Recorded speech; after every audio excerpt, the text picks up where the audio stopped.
Coming up, for those of you who may not know what a coulrophobic is, it's someone who's scared of clowns. And they may just have a point, because Donald J. Trump is both a clown and a genuine threat to global stability at the same time. His latest brainwave? Tariffs. Massive, simplistic, sweeping, economy-wrecking tariffs of the time not seen since just before the American Great Depression of the 1930s. Coincidence? I don't think so. Economists, other than the MAGA sycophants he surrounds himself with, are united in their view that Trump's tariff policy is both idiotic in concept and fundamentally flawed in practice. Stay tuned. Earlier this week, Trump declared an economic liberation day, slapping tariffs of at least 10% on all trading partners except Canada and Mexico. His justification? A so-called national emergency that only exists in the fevered imaginations of Trump and his MAGA enablers.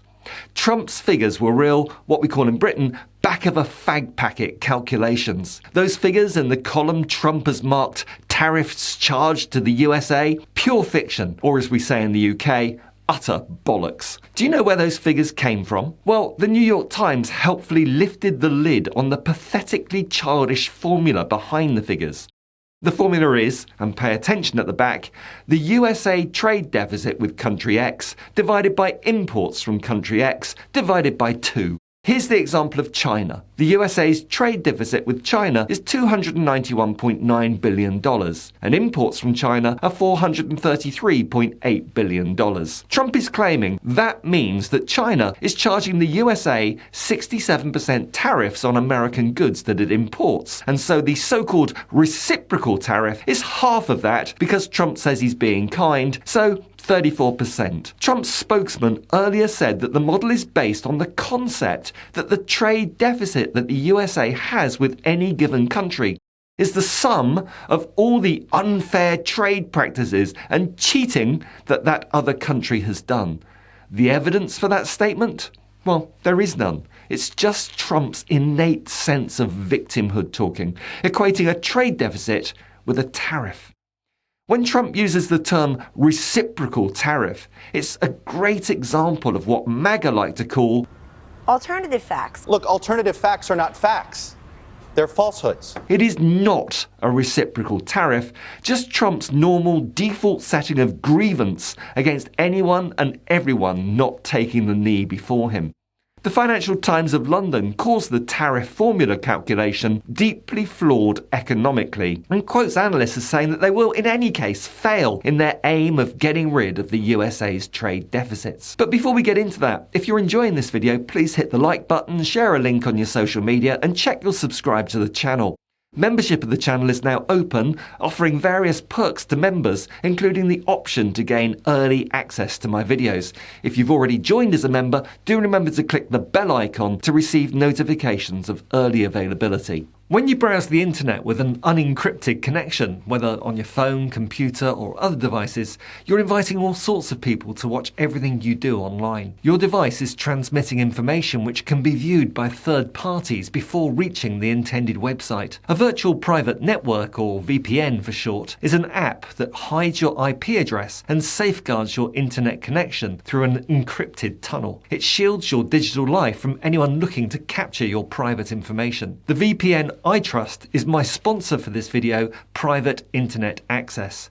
They ensure my personal information is shielded, and access is also fast, as you can see from this real-time recording of my own desktop. You can also use it to watch content on platforms like Netflix and BBC iPlayer not normally available in your country. With one account, you can protect unlimited devices, computers, phones, and even your smart TV. Private Internet Access never record or store user data, and their no logs policy has been proven multiple times in court and by third-party audits. They're giving my audience a huge 83% discount and an extra 4 months when you use the special link PIAVPN/truth to power below to sign up for 2 years. That's only €1.85 a month with a 30-day money-back guarantee. But back to the Trump tariffs. Any sane person realises that this isn't about protecting American jobs at all. It's just performance politics by Trump.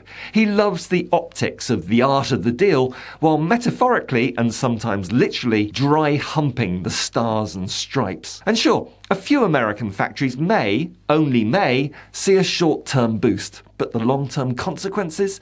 Disaster for the whole world, including America itself. Because tariffs punish American consumers. Prices go up, and friendly countries, allies, retaliate. Even Wall Street, which, let's face it, has tolerated a huge load of Trump's incoherent nonsense, is now shuddering. Stocks are sliding, the dollar is weakening, and economists are scrambling to make sense of the arbitrary numbers behind these tariffs. The best explanation they've come up with so far is that Trump is making it up as he goes along. And America's greatest allies are preparing their big fuck you to Trump.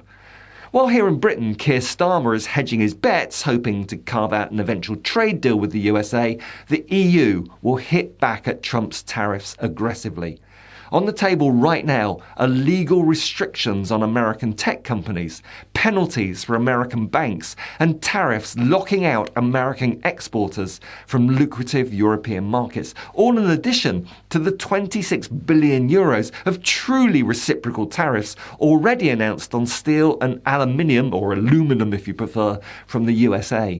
Ursula von der Leyen, the EU president, spoke for most of us in Europe when she said that there seems to be no order in the disorder, no clear path through the complexity and chaos that is being created. She added, millions of citizens will face higher grocery bills, medication will cost more, as well as transportation. Inflation will go up. And this applies to American citizens just as much as it applies to European citizens. Here in Britain, we have some Brexit fanboys in Idiot's Corner cheering on the fact that Trump's only hit this country with 10% tariffs, half that imposed on EU countries. And they're claiming this as some sort of Brexit benefit. But with the average Brit being £2,000 worse off as a direct result of Brexit, according to a recent Cambridge econometrics report, any American tariffs are particularly bad news for post-Brexit Britain. Because since Brexit, the UK economy has stagnated. Global free trade deals, those magnificent unicorns in the sunlit uplands of post-Brexit Britain, just haven't materialised like the Brexit charlatans promised us. And now, just when the UK desperately needs stable global trade relations, Trump tosses his tariff turd into the punch bowl. The UK's access to the American market has shrunk overnight, and industries already in crisis like steel, cars and agriculture will take a massive hit here in Britain. Britain is now in the worst of all worlds, isolated from Europe, leaving it exposed and vulnerable to the whims of the orange man-toddler occupying the White House. It's a masterclass in self-inflicted economic damage. In the comments section on my videos, I see that occasionally some Europeans tell me off for emphasising the purely economic disadvantages of Brexit, when the damage has been so much more than just economic. Let me just say that beyond the immediate economic impact of Trump's tariffs, President Bone Spur's latest stunt underscores something even more alarming: his utter disregard for international stability. Trade wars aren't just about money, they're about power. Through his pathetic act as some kind of economic strongman, Trump isn't just disrupting markets, he's tearing up the fabric of alliances that have been a major contributor to America's power for decades. This policy of his makes America weaker, not stronger. Isolated, not liberated. America's friends are now watching in dismay as trust is eroded, institutions falter, and the checks and balances on the executive power of POTUS are removed bit by bit. So these trade tariffs are actually far worse than pointless. The US economy was in good shape, pretty much fully recovered from the COVID pandemic, with inflation stabilising and its global markets showing signs of growth. But Trump thought that was all too boring and decided to wave his mushroom-shaped genitalia around, spunking out punitive tariffs, all for the sake of a few positive headlines on the Fox propaganda channel and adoration from the hard-of-thinking mega cult members. To Trump, That's worth every bit of the loss of America's global soft power, the retaliation from both hostile and friendly nations, the inevitable lawsuits from US businesses, and guaranteed rising costs for American consumers. In fact, Trump's tariffs are a perfect microcosm of his leadership. Short-sighted, self-destructive, vindictive, and utterly devoid of strategic thinking. He may well be a global laughingstock, a clown, but make no mistake, his actions are still terrifying in their consequences.